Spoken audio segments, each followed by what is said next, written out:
He has his moments where he breaks down and he tells me he feels harassed. He tells me he doesn't feel safe. A mother describing the aftermath after her son was handcuffed and briefly detained by federal agents outside Arleta High School. NBC4 first told you about this story on Monday when that 15-year-old boy was caught up in a case of mistaken identity.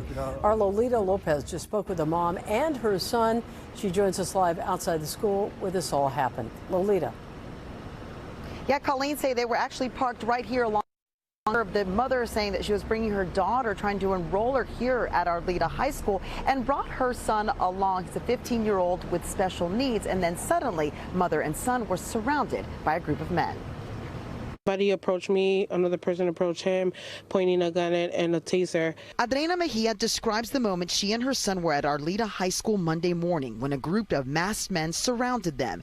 This is video courtesy of the San Fernando Valley Sun, El Sol community newspaper, showing a truck pulled behind the family's car and Border Patrol agents detaining her 15-year-old son. Mother and son asked us not to show their faces, saying they're still affected by what happened. He has his moments where he breaks down and he tells me he feels harassed. He tells me he doesn't feel safe. They handcuffed me and they were just telling me who the person is, and I was like, no, I don't know who that person is.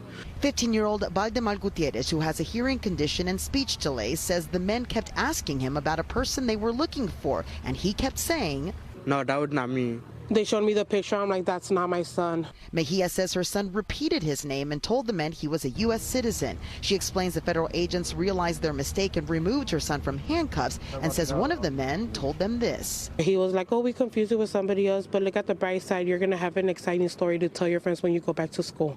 What's exciting about getting guns pointed at you? The Department of Homeland Security said in a statement on its social media that Border Patrol was not targeting the high school and that they were conducting an operation looking for a Salvadorian national suspected of criminal convictions with ties with the group MS-13. They could have asked for identification before them doing all of that, but they first did all of that, then they tried to ask him for, oh, who are you? The Los Angeles Unified School District Superintendent called the incident unacceptable and discussed new practices starting on the first day of school. They include the addition of safe zones around about 100 schools, increasing patrols by school police and the LAPD to alert of any potential immigration operations. Mejia says she knows school is a must for her kids, but is afraid to let them leave the house. I feel that no individual should leave their house thinking, I don't feel safe. Yeah, Mejia says she got a call from the district superintendent just today offering support and any assistance. In Arleta, Lolita Lopez, NBC4 News.